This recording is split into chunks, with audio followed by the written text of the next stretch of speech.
Hi, it's Kassy with Kassy's Parlour. I'm going to use Grafix products today to make this super awesome shadow box. We're starting with Dura-lar clear plastic. This is the wet media film version. I've drawn that girl on, and we've got some white craft plastic from Grafix. I am going to cover this shadow box with white gesso to start.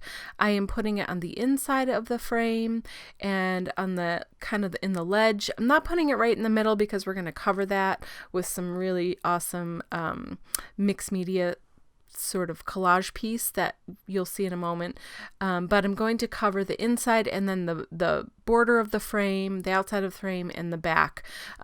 This is just so I can add some color to it later. So we're going to set that aside and let it dry while we move on to some white craft plastic, and I've got my gel plate. We're just going to add a little bit of color and texture to this background, and then we're going to stamp and build on it from there. So to start, we are using just a light aqua flat acrylic paint, and I'm using the brayer to roll it out, and then I've got this really fun leopard print stamp, just trying to give it a little bit of texture and pattern, right? So then we've got a darker kind of turquoise aqua color of acrylic paint as well, and this is our piece of craft plastic, and then I'm putting over it a white piece of paper just to help get an even pull from that. So this is what we ended up with. I didn't have as much of that pattern as I was hoping for, and I really wanted it to be pink, and so I changed my mind and I decided to use the stamp with some of the pink Stays On pigment ink over it. I didn't want it to be perfect and bold. I just wanted it to kind of be hanging out in the background, but still be prominent, right, as a pattern over the whole piece. So that's where we're starting. And then I have some other stamps that I'm just going to add here and there to give some more visual interest, a little bit more kind of mixed media collage-y type feel to it. This is a really cool font.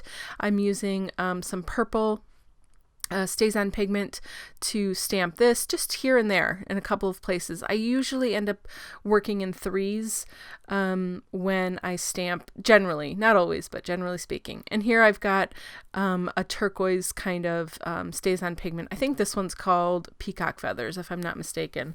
So then I'm putting some stars there, and then I have my own stamp that I've carved.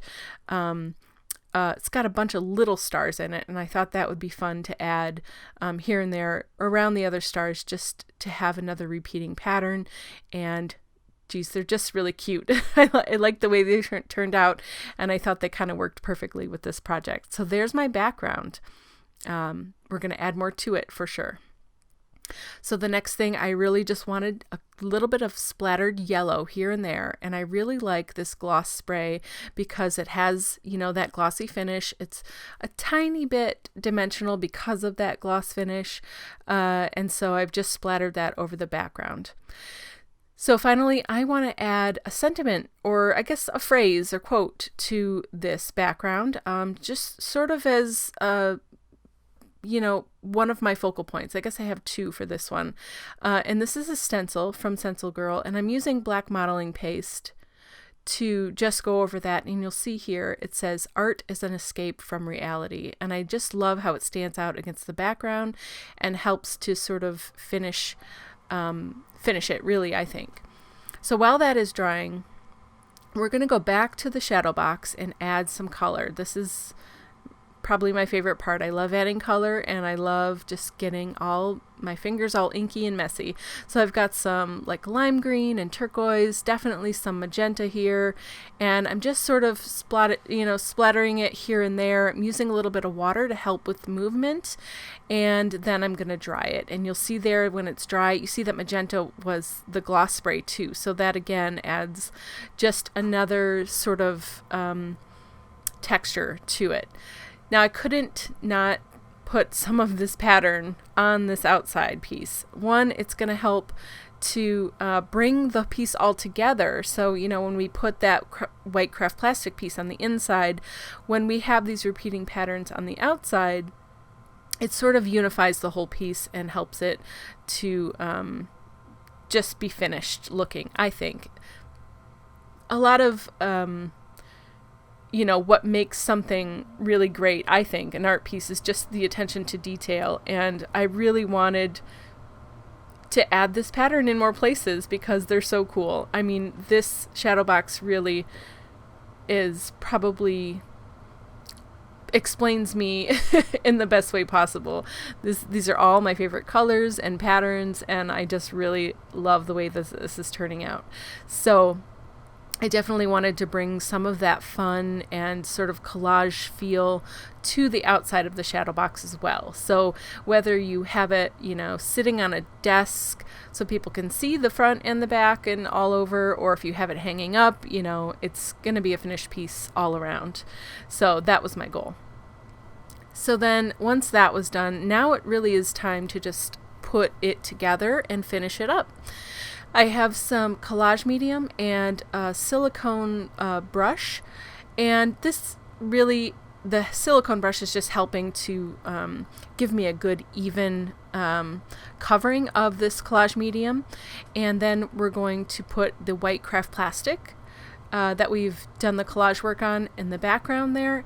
And then I'm going to stick the Dura-lar piece that has the girl drawn on it with some red liner tape. This red liner tape, I believe, is 1/8 inch, so it was perfect for that border frame there. I've creased the edges of that Dura-lar just to make sure it kind of bows in a little bit, which hopefully you'll be able to see in the video here. You can kind of tell that it goes in just a little bit, so it's not sitting flush on the edge. And then finally, I am finishing this whole Shadowbox with some Dresden borders. If you've never used these before, they really are a great way to just add an excellent sort of finishing touch to your project. It doesn't take much. They're very, you know, they're very delicate, and you do need a good adhesive. So I'm using that red liner tape again. It's the perfect size. I believe it's 1/8 of an inch, and just peeling off the top once I get it on all the borders, and then just sticking down this Dresden border and snipping off the edge. And you'll see when I've put all the pieces down, it really just brings it home, honestly. I mean, this piece, when it's done, I haven't been this excited about a project in a long time. I just really love it so much. The colors are great, the girl is cute, the phrase, the border, the Dresden, all of it just screams me. I think that's why I like it so much. Anyway, I hope that you really enjoyed this project as much as I did, and that you found some inspiration here today. If you enjoyed it, please consider subscribing to my channel so you don't miss future videos. Thank you so much. Have a wonderful day.